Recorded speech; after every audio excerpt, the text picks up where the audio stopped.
Right, and we waiting. We waiting. Hey, Yo, but what's let up? How me are you turn doing? this around here. Yeah.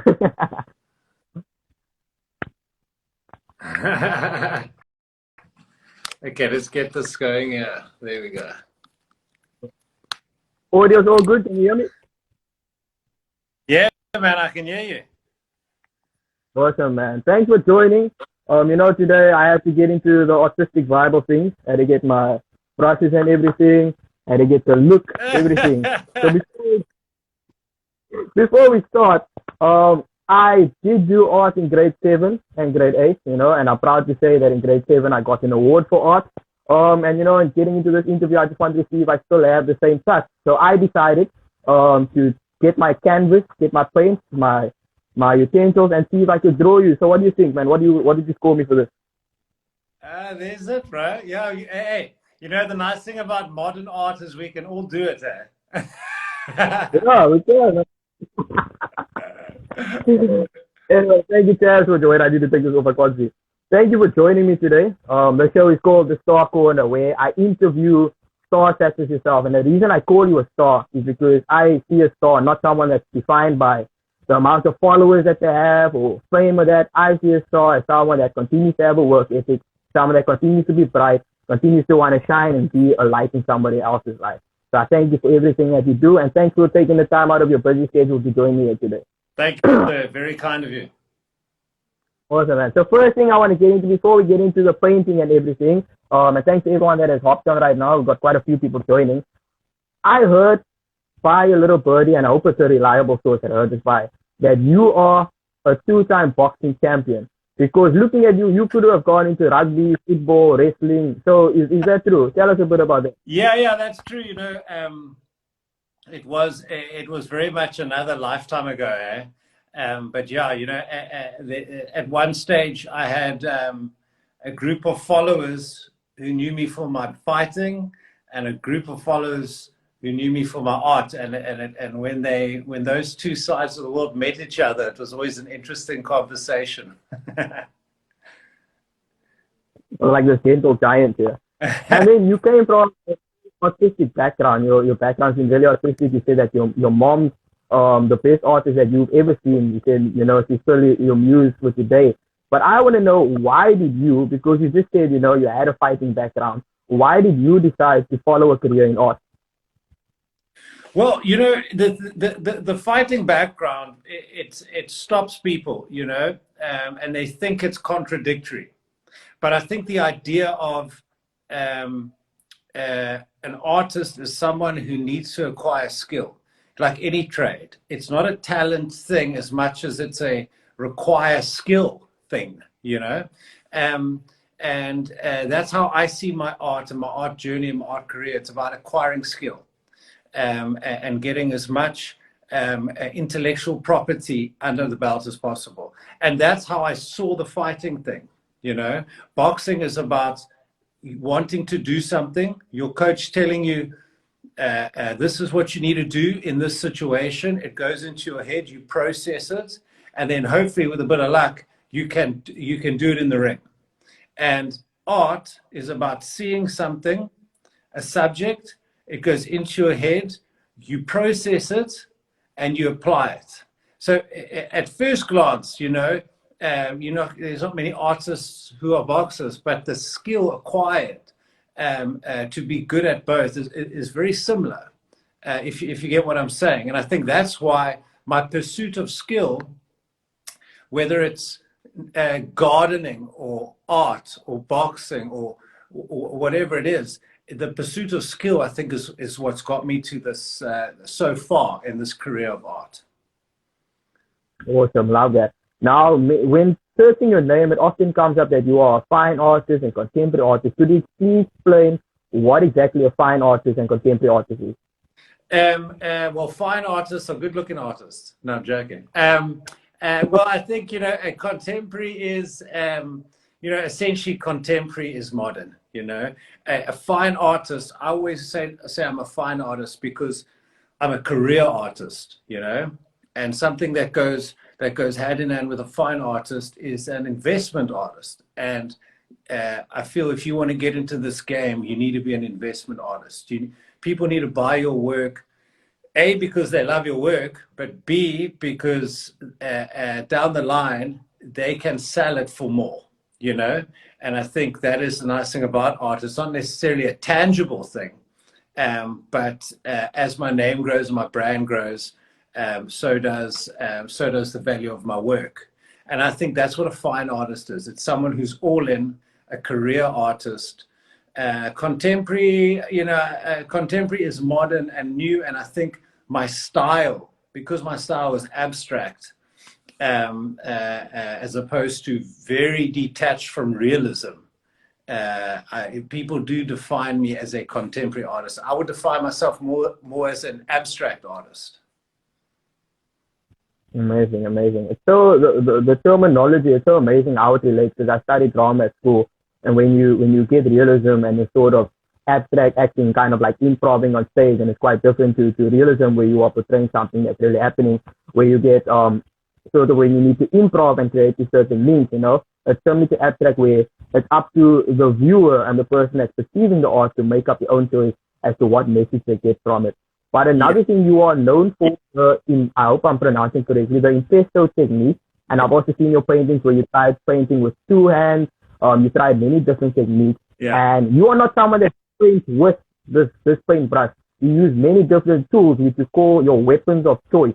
Can you please tell us a bit more about your different techniques and what are these weapons of choice that you use? Well, firstly, you've definitely done your homework, because I remember referring to my palette knives as my weapons of choice. Yeah, you know, I think I like to create chaos.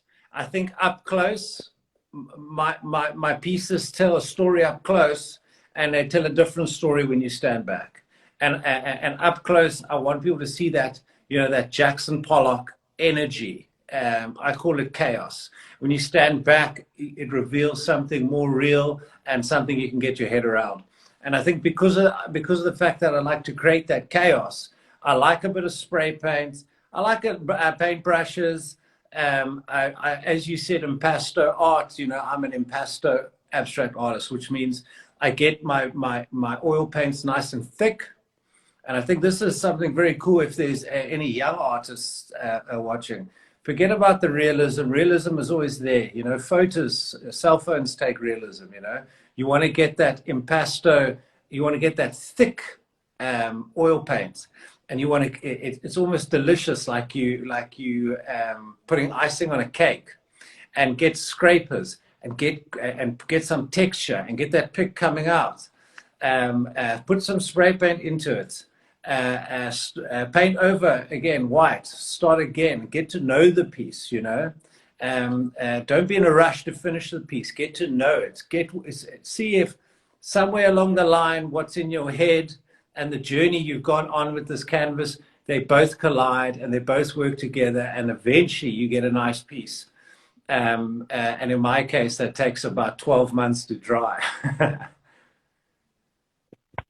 Awesome, I love that. Shout out to everyone that's hopping on. Chaz, you painted some superstars. We'll speak about the superstars later. This guy's already revealing everything right now. Something that I had later down the line. The fact, because I was like, why is this guy referring to paint as delicious? Is it edible? What is it? So your reason for referring to paint as delicious is because it's kind of like a soothing thing of putting icing on a cake. Is that correct? Yeah, you know, it's a funny thing. I think you got to. And that's a good question. You know, why do I call it delicious? For me, it just is. And some people are like, what the hell's delicious about a big wad of oil paint? Where other people are like, geez, you know, that's exactly what it is. And I think it's once you work with oils, and once you get past that barrier of squeezing out a little bit, squeezing out a little bit, when you get past that mental barrier and you can go buy a tube of oil paint and you can finish it on your, just put it on your bench and scrape it all up. There's something so delicious about it. I don't know. I think you're going to have to go to the shop, buy a nice fat tube of oils and just squeeze it out. I think it is very much like those baking TV shows when those guys are like icing cakes and stuff like that. I think I mean, it's the similar tools. Awesome. It is actually similar tool because I've seen that you use the tool before. Another thing you just said now earlier, the fact of, sitting back, trying to see is the image that you have in your head, if it's the same as the image that's right there in front of you. When you often go and painting, if it's not maybe somebody that's asking you to paint a specific thing, when you go and you go into studio, do you often have an idea of what you are going to paint, or does it just come? You just get your utensils and you just start. Yeah, I think that's another very good question, Tariq. I think sometimes yes, but sometimes I go in with a feeling. There's a feeling that I want to get across. There's something inside me which I want to get out. I can't visualize it. I can't describe it necessarily, but I want to get involved and I want to get it out. Very seldom, and this is, I suppose, quite shocking, but very seldom I look at a piece and I say, I know what I'm going to do. I know the colors I'm going to use. I know my weapons of choice which I'm going to use, and I know the result, and I'm going to go in and do it. Very, very seldom. Even when I do a realism piece, very seldom it comes out like the image I have in my head, because you're not trying. You're not an assembly line. You are going to immerse yourself in this piece. You're going to make mistakes. You're going to fix those mistakes. You're going to enjoy some of the mistakes. You're going to realize that maybe you don't have to spell out this entire piece. Maybe you can just take away, leave it to the imagination, and you go on this journey. Yeah, I think the short answer to that question is I go in with a feeling, and I know the feeling I want to get across, and I know the emotion I want to get across from the piece. I think art. Fine arts is a pinnacle of arts, yet it's the one sort of art style that people don't want to create emotions. And I think that's the one thing I use, is I go in with like an emotive mindset. And yeah, often I stand back, or I have people look at the piece and they're like, what the hell is that? Where were you going with that?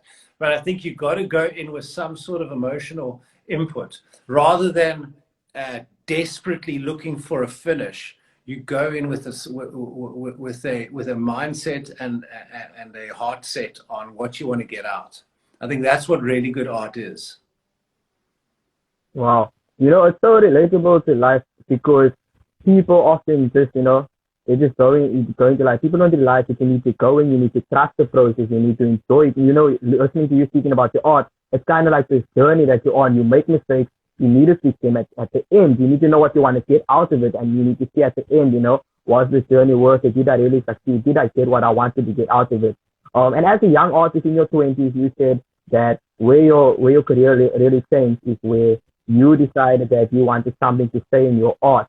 What exactly is it that you say in a whole, or is there something different in each painting that you say?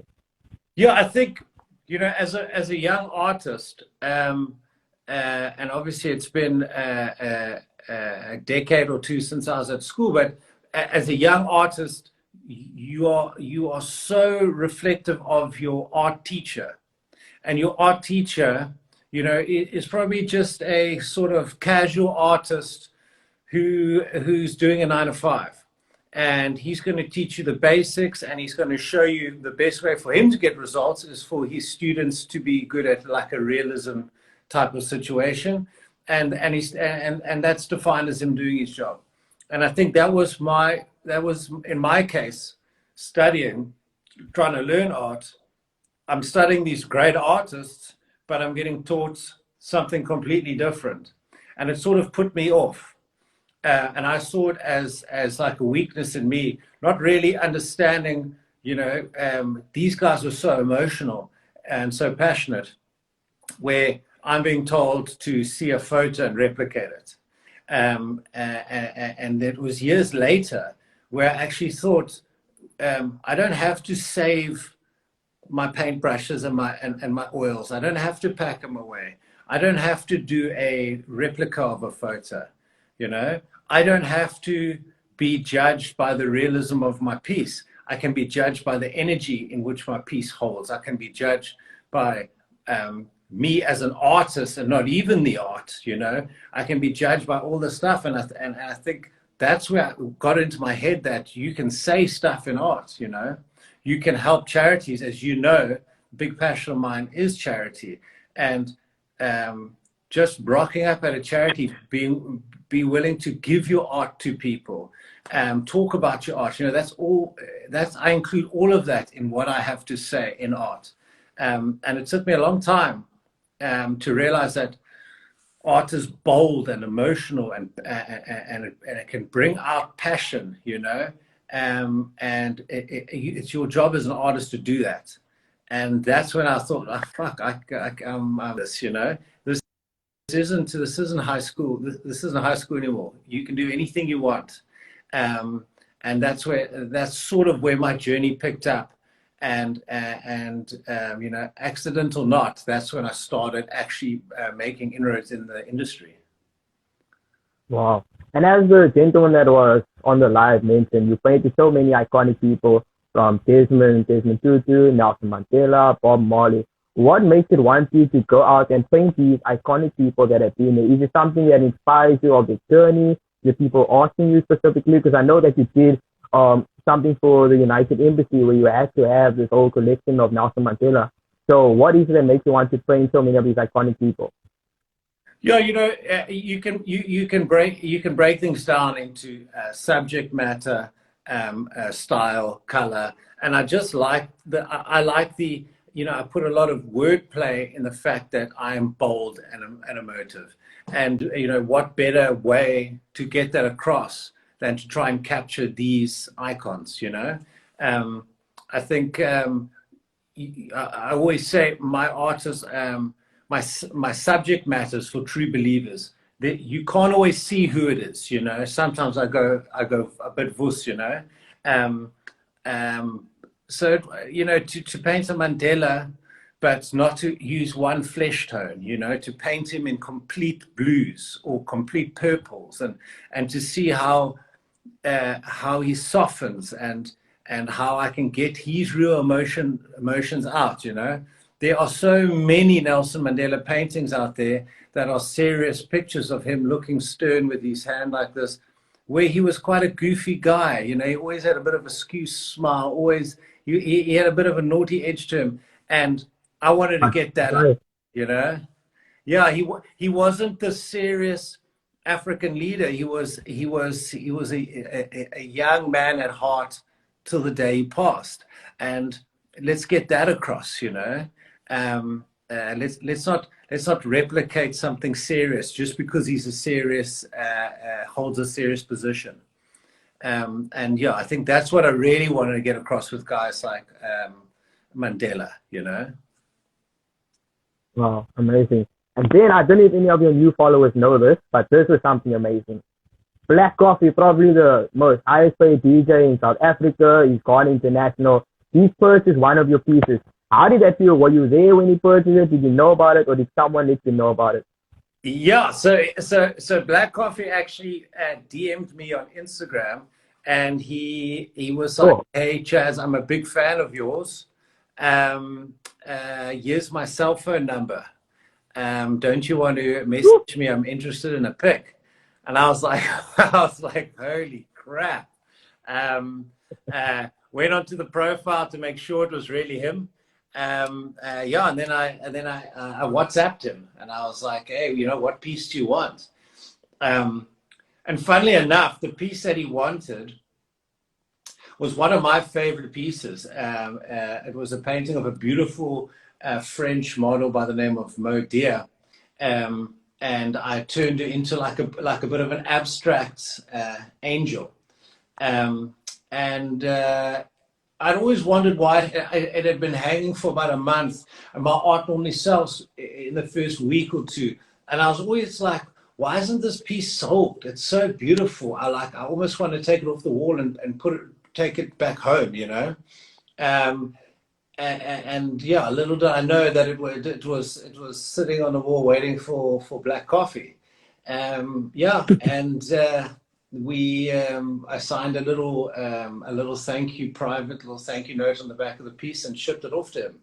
And to this day, Wow. he'll send me a message now and then and be like, "Oh, my friends really like your painting," and I'm always like, "What?" I can't believe he even remembers me.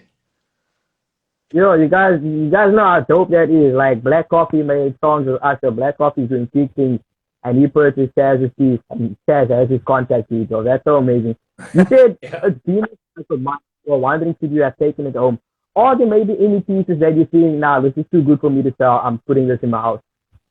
Yeah, I spoke to a very good South African artist by the name of Andrew Cooper, and we bump into each other a lot, and I try and brain drain him as much as possible. You know, he's the type of guy that's been there and done that. And advice that he said to me was, when you got a piece that you think is your best piece you've ever done, put it aside and keep it because that's you investing in yourself.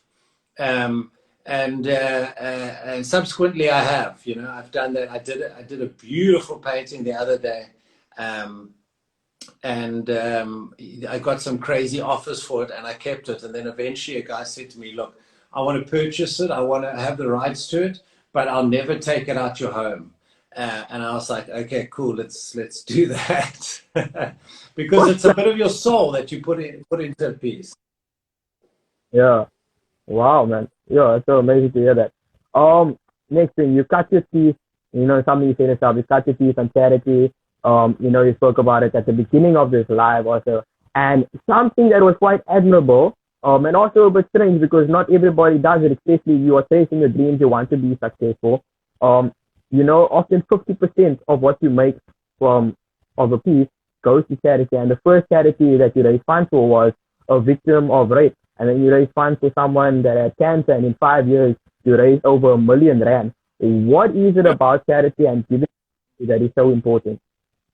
Yeah, so I think I paint political figures, a lot of political figures, and I think firstly, it's bad karma. You're gonna pay to just make money off it. I think as a South African who grew up in a privileged home, I think as a South African in a privileged position, it's your duty to help. Help those who can't help themselves, and one day when you need help they'll be there. And just the reward and the satisfaction from helping people, it was amazing. And it was almost like, for me, it was almost like a drug. It overwhelmed. And an auction could go by, and you as an artist, you have so much attention and so many people looking at you and talking about art, and it's a self-indulgence. But the fact that you're raising money to help people, it was always like a bit of a drug for me, and I loved it. And I think to the day I die, I'll be involved with charities. The first charity, like you said, was actually to fund child rape court, which is an insane thing that to think you even need. But Yeah. yeah, and we raised enough money at one charity to start up a child rape court. Um, yeah, I don't know what my tally is now, but yeah, it's probably closer to 2 million rand raised now for charity throughout my career, and that's apart from my up curve of my brand in art. I think that amount of money is something that I'm most proud of. Yeah, yeah. Now people don't maybe know this on the live, but I had the opportunity of meeting Chaz Saturday, getting to sit with him and getting to speak to you. And that was at the event that Second Chance Trust had, where they had auctioned your piece of the Springbok paintings. I know you've told the story before, but you mind sharing us on this platform how that collaboration came together? Yeah, I think it came about in a very organic and natural way. Jared Smith, who's one of the co-owners of the Second Chance Trust, I knew him from when he was very young, and I heard he had gone off the rails and whatever, and then I heard he had found himself, and he was doing really well. So I did the old Insta stalk, to see what's the deal with this guy. and I stumbled on one of his videos, and I was blown away. Jeez, like the passion that he spoke with, and the intent that he spoke with, and the message that he was getting across was so pertinent and so sharp and to the point. And I was like, flip, this guy is helping me. And I hit him up and I said, let's link, let's have a chat. And then he said, look, we want to do something big. We do one charity event a year, and it's big, and we want to do something big. Will you come on board with us? And I said, yeah, sure. Like, do you want a print, one of my prints signed or whatever? So he said, no, he wants an original. So I said, okay, fine, we'll do an original. He said he wants of Sia. So I was like, okay, maybe I'll do like an abstract charcoal, like the one behind me, we'll do a charcoal. So he said, no, he wants an oil painting. He wants it to be 1.5 meters long. I said, okay. I said, let's do it. And then obviously, as you know, the piece, we were on TV, every second day. We were on the radio. We did a press tour for the piece. And the nicest part about that was just hanging out with Blake Williams and Jared and getting to know them. Nicest, most genuine guys, ever. What an amazing experience, and I can't wait to do it again. Wow. Now, you sold the piece on Saturday. There was this open that happened, and there was people off the Wait, sorry, I'm getting a feedback. Can you hear me good? Yeah. Okay. So like I said, you sold this piece, and then there was people coming back to you asking for another painting, and that. Is there many people that ask you to recreate the piece, and how easy or how difficult is it for you to recreate the piece? Yeah, it depends on the piece. A piece like that, it would be easy to replicate, but it would be very, very draining on me, I don't like doing it necessarily. I think I prefer to replicate an abstract because then people know it's an abstract, It's not going to be like the one they've seen. I also believe that if I replicate that, what about the original? What about the first one? What about the guy who paid all the money for the first one? So I think my message to the art buyers was, let me do something unique for you. What are you into? What do you like? Let's do something unique. Rather than let's recreate the same painting and then two people got the same version of one painting. I don't think that's very inspired. Yeah, I fully agree. Now, something that happens all over with many people that art forms, when it comes to journalism, dancing, it happens with clothing brands. Often plagiarism comes into play, and you created a piece, and somebody took that painting and put it on a T-shirt and sold it without giving you any sort of recognition. Yeah. How do you deal with people like this that come by, and just started taking the things and selling it as their own? Well, it's happened to me a lot, eh?